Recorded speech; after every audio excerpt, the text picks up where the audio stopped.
Assalamualaikum warahmatullahi wabarakatuh. Salam kenal. Saya Bima Anggana Susila dari SMA Negeri 1 Parigi, Kabupaten Pangandaran, Provinsi Jawa Barat.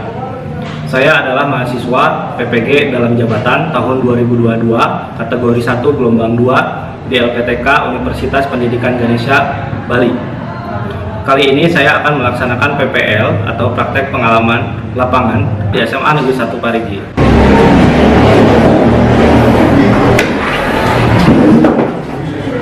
Assalamualaikum warahmatullahi wabarakatuh. Waalaikumsalam warahmatullahi wabarakatuh. Selamat pagi anak-anak. Pagi. Gimana? Kemarin liburannya udah cukup memuaskan apa masih kurang? Sebelum kita memulai pembelajaran, alangkah baiknya kita berdoa terlebih dahulu. Silakan dipimpin oleh satu orang. Sebelum mengikuti pembelajaran, marilah kita berdoa terlebih dahulu. Berdoa mulai. Bismillahirrahmanirrahim. Raditu billahi rabban wa bil islami dinan wa bil muhammadin nabiyya wa rasulah. Rabbi zidni ilma warzuqni fahma bi rahmatika ya arhamar rahimin. Amin. Sebelum kita mulai pembelajaran, lebih baiknya Bapak absen terlebih dahulu ya. Tapi absennya sekarang agak berbeda. Jadi sebelumnya kita menggunakan manual ataupun G-form. Nah, sekarang kita menggunakan aplikasi yang bernama Mentimeter. Coba kalian akses di alamat ini, menti.com, www.menti.com, kemudian inputkan kodenya yang ini ya. Kemudian tulis nama.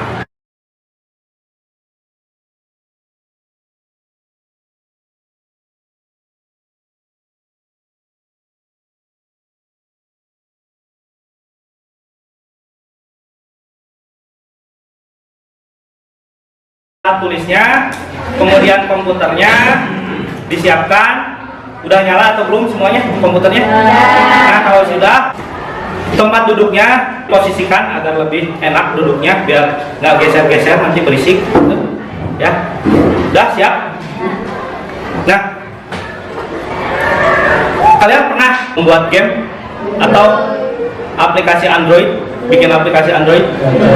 Belum ya? Jadi kalau misalkan kita ingin membuat sebuah aplikasi, baik Android, baik komputer ataupun laptop, itu kalian harus menggunakan bahasa pemrograman. Nah, yang membuat program itu namanya programmer.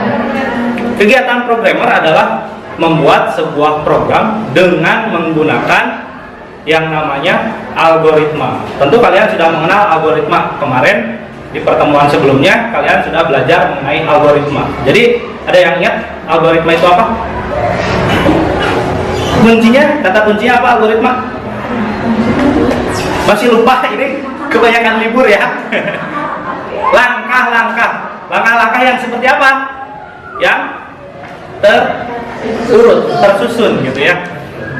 Masih ingat ya? Ingat dong, masa lupa. Kita lanjut ke materi inti. Sebelum ke materi ini, inti Bapak akan menyampaikan tujuan pembelajaran yang harus kalian capai di pertemuan kali ini. Jadi tujuan pembelajaran kali ini, kalian diharapkan bisa membuat program dengan menggunakan input dan output. Jadi nanti ada masukan dan ada keluar. Jadi bahasa C++ adalah bahasa pemrograman komputer yang merupakan evolusi dari keluarga C. Tadinya itu C++ itu adalah dari pengembangan bahasa C. Tapi di dalam bahasa C itu ada beberapa kekurangan, makanya diperbaiki. Oke, Bapak lanjutkan dengan demonstrasi ya. Jadi kalian harus membuka terlebih dahulu aplikasi Dev C++-nya. Nah, ini tampil aplikasi Dev C++-nya. Setelah itu kemudian klik File, New, Source File. Nah, sebelum kita mulai, kalian harus memahami terlebih dahulu struktur dari C++. Jadi Bapak akan menuliskan struktur intinya. Nah, struktur inti ini kalian harus menghafalnya, paham, dan kalian bisa menulisnya di buku gitu ya. Silakan. Nah, untuk itu perhatikan ke depan. Yang pertama ada input I/O stream. Nah, input I/O stream ini adalah perwakilan untuk menggunakan input output. Selanjutnya kita gunakan using name space std. Kemudian int main. Perhatikan int main ini ya. Di int main ini adalah semua sumber, semua source code, semua algoritma yang kalian buat itu ditulis di sini. Jadi kalian harus menulisnya di antara kurung kurawal ini. Bisa dipahami ya? Bapak akan kasih terlebih dahulu kuisnya. Kuis. Tolong kalian akses www.kahoot.id. Kahoot.id yang atas, kemudian game pin-nya yang atas ya, yang gede itu. Coba.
Nah, sebelum kita belajar kelompok, ada yang ditanyakan tidak? Ada yang ditanyakan tidak? Ya. Pak masih bingung mengenai variabel dan konstanta, bedanya apa? Apa? Gimana?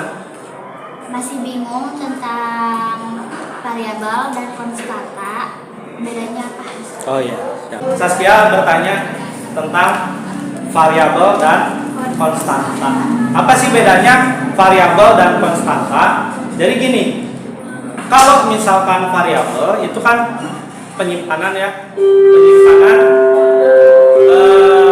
dari tipe datanya, gitu ya, penyimpanan dari tipe datanya.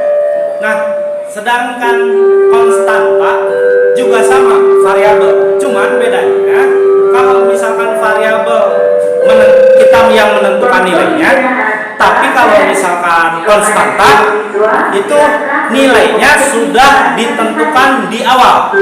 Jadi sudah Gali, kemudian Sirin, kemudian Arya. Tadi yang di atas Jilandia berarti jadi ketua kelompok.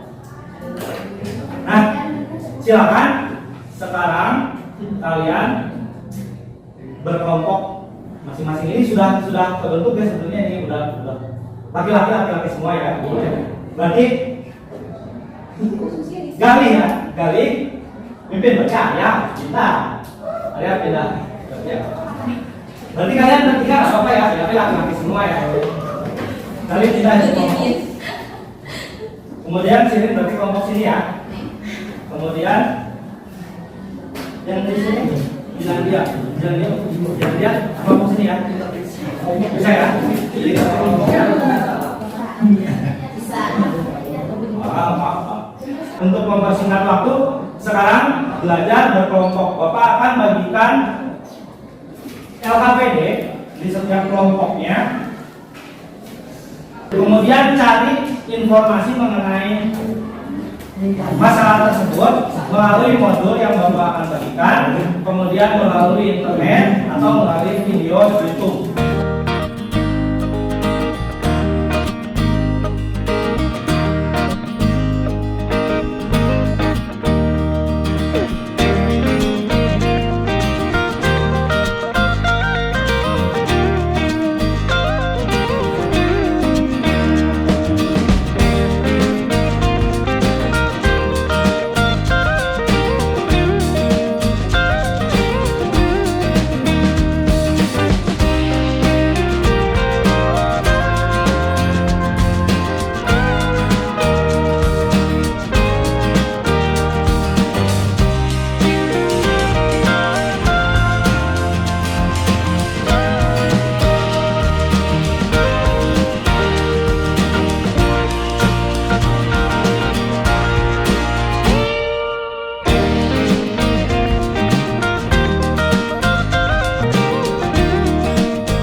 Silakan kelompok apa tadi namanya? Kelompok Salmon untuk mempresentasikan hasil belajarnya. Assalamualaikum warahmatullahi wabarakatuh. Waalaikumsalam warahmatullahi wabarakatuh. Kami berdiri di sini akan mempresentasikan mengenai materi yang tadi sudah dijelaskan oleh Pak. Ringkasan akan disampaikan oleh Iin. Kemudian mengenai variabel konstanta dan tipe data akan disampaikan oleh Alia. Dan mengenai program coding akan disampaikan oleh Alia. Kepada tim dipersilakan. Ringkasan dari materi yang dijelaskan oleh Bapak tadi adalah C++ adalah pemrograman yang sudah lama ada dan masih update sampai sekarang. Diciptakan di Denmark oleh Bjarne Stroustrup pada tahun 1979. Selanjutnya akan disampaikan oleh Ana. Bagaimana variabel? Variabel yaitu nama, alamat, konstantanya yaitu sekolah, tipe datanya yaitu string. Semuanya string ya. Ya, lanjut. Silakan ditutup. Sekian dari kelompok kami. Wassalamualaikum warahmatullahi wabarakatuh. Tepuk tangan untuk kelompok Salmon. Tadi setiap kelompok sudah presentasi ya. Jadi kesalahan yang sering dilakukan itu yang pertama apa tadi? Titik koma. Jadi kenapa sih diperlukan titik koma? Titik koma itu artinya adalah akhir dari satu perintah untuk komputer. Nanti mengerti ya? Jadi satu perintah itu diakhiri dengan titik koma. Kemudian yang kedua adalah tanda sin dan tanda siot itu sering tertukar ya. Begitu. Nah, dari pengerjaan kalian yang tadi ada kesulitan tidak? Kira-kira kesulitan yang kalian temukan apa? Permasalahan yang paling sulit menurut kalian tentang apa? Yang mananya? Ada kesulitan tidak? Tidak ya? Berarti semua materi sudah bisa dipahami dengan baik ya? Programnya ada yang error tidak? Ada. Tapi sudah bisa penanganannya? Ada ya? Nah, karena kalian sudah berhasil membuat sebuah program, berarti pembelajaran kali ini sudah cukup sampai di sini. Sebelum mengakhiri pembelajaran, mari kita berdoa terlebih dahulu. Silakan dipimpin oleh satu orang. Sebelum pulang, baiklah kita membaca doa terlebih dahulu. Doa mulai. Bismillahirrahmanirrahim. Subhanakallahumma wa bihamdika asyhadu an la ilaha illa anta astaghfiruka wa atubu ilaik. Oke anak-anak, sebelum kita keluar dari ruangan ini, silahkan matikan komputernya terlebih dahulu. Kemudian jika ada sampah, kalian lihat sampah, silahkan pungut dan buang ke tempat sampah. Rapikan kembali juga meja dan kursinya. Silahkan. Bapak akhiri, assalamualaikum warahmatullahi wabarakatuh.